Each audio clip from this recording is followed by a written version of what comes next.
Dating in Black America seems to be a hard problem for both men and women alike. And that's always been the case, especially for the professional class. You have some Black men who won't even touch Black women. But of course, the opposite can be true. And for some women, they're just fed up. Like for an example, I want to play this particular clip of this young woman by the name of Morgan the Black Fairy.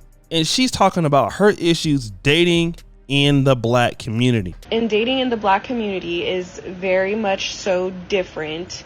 I wanted to hop on this because what she said is very, very, very accurate. Dating in the Black community, especially for Black women, is very, very hard. I mean, normally when a Black guy comes to you and says you want to get together, you want to hang out, you want to go out, it's code for, do you want to come back to my place? There has yet to be any Black guy who has asked me to go out with them, and they have not said, oh, we're just going to go back to mine. And then my ex did take me out on dates, but like, I told him that I hated planning anything because I'm always the planner for everything. And the day before the date, he told me to think of everything. So I had to do that. Then he didn't have no car, even though he lied and said he did. So we took mine and I let him drive. But then he looked over and said, oh yeah, I don't have a driver's license. So we had to switch and I had to drive. Then when we got there, I had to pay for like half the food. And that happened for like every single one of our dates. So when white guys started asking me out on dates, they actually took me out, and I had like anxiety because I didn't know how to even function in that setting.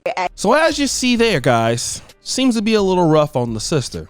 And because of that, you know where we're going. Many Black women go the route of dating white men. I mean, if you go to TikTok, you see it all the time. You see dances, you see reels, you see women going to, different dating sites where white men are at.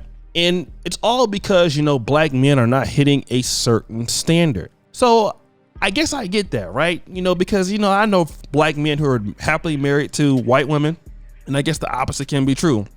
But what happens when you're a Black woman and you get to the pinnacle of white men and you still can't find Mr. Right? Can I get a dun dun dun sound effect, Dima?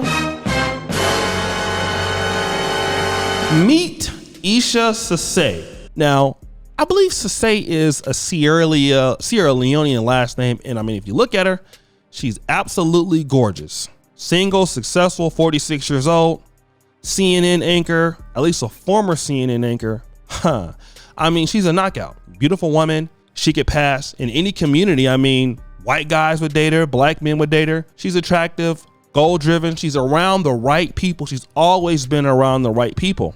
And she's been a journalist for many years, 13 years on CNN. But what happened was, she was married to a white man, then divorced.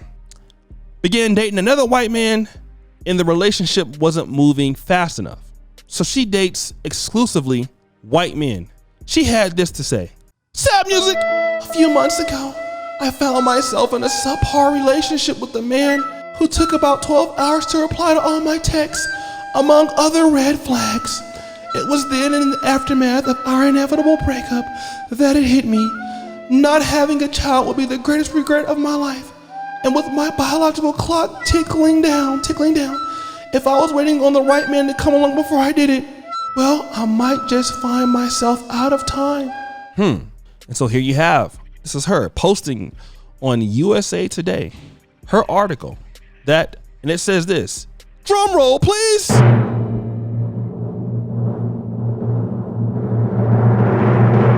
never thought I'd be 46 and having a baby on my own, but here I am.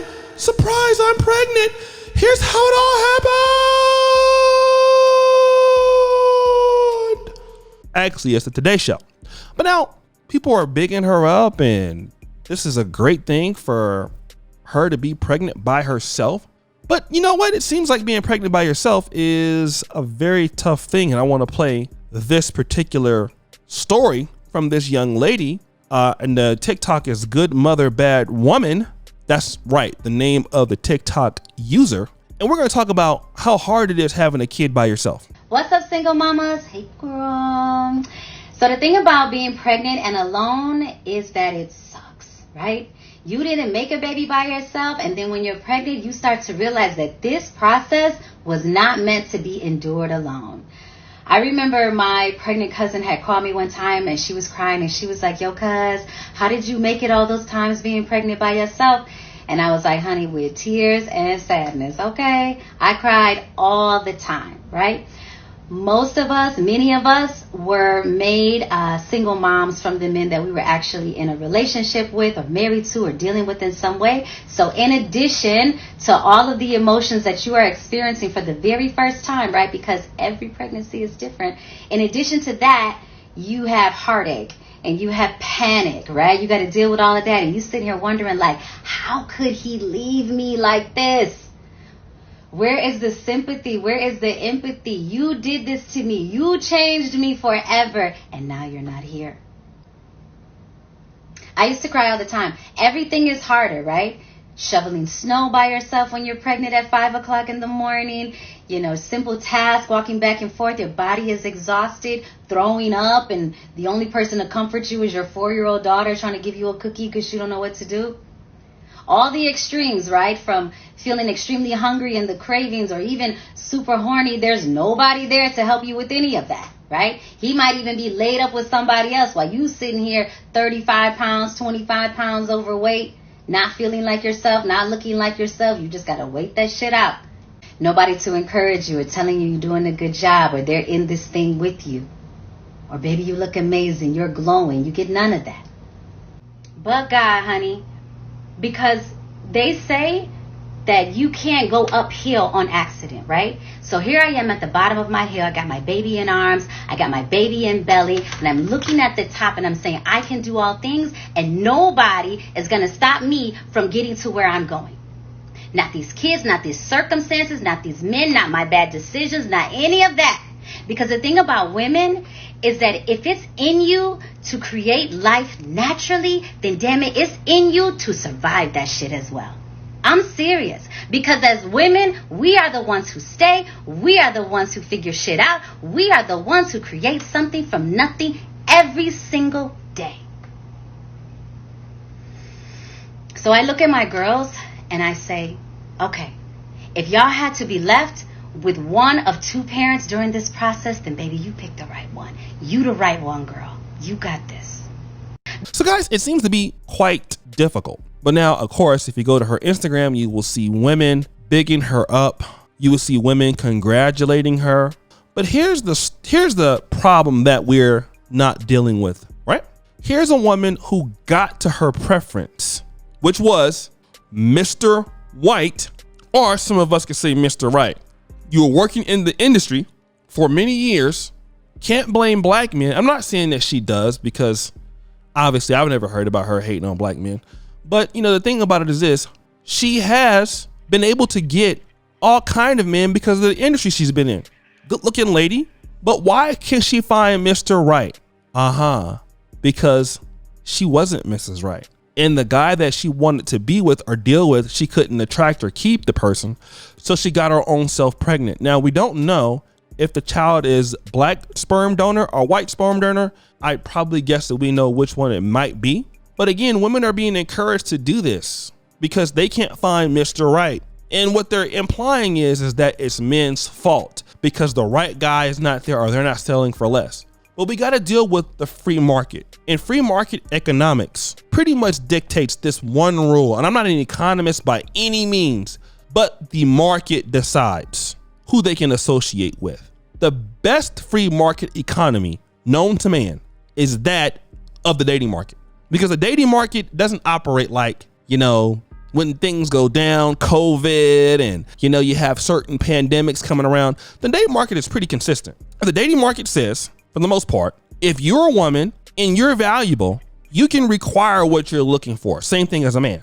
And when you can't get that, it's equivalent to a business going out. Let's look at BlackBerry. BlackBerry was a very great business at first, and then it went out of business, like Motorola was doing pretty bad. Nokia, they failed to adjust to the market, which is why we no longer talk about them. But Apple adjusts to the market. Google was once going to be bought by Yahoo. Yahoo didn't adjust to the market. Google did. Yahoo is secondarily to Google now. Don't believe me? What about Blockbuster? Remember Blockbuster was one time going to buy Netflix? We saw who won that, right? Netflix adjusts to the market. The thing is that this lady here didn't adjust to the market. It's the reality. So you had to be by yourself. And it's not men's fault for that. It's not white men's fault for that or black men's fault for that. She just failed in the free market dating economy. And it's for her to really take the blame as to why that is. Because if a man can't find a woman in the dating market, well, what will we say? You didn't make enough money. You didn't take care of yourself. Your hygiene's too bad. You don't try enough. You don't know how to talk to women. You're lame. You don't know how to respect women. All of those things come back to the fault of the man, which is all true. But when women can't get what they want in the dating market, it's always somebody else's fault. And in this case, Mr. Caucasian white man or whoever she was dating couldn't be the father of her kid. So she had to get herself pregnant. But guys, what do you think? It's your boy, O'Shea Duke Jackson, back at it again. Another episode of Celebrity Junk. Appreciate you for all that you do. Subscribe, hit the bell. I'm out.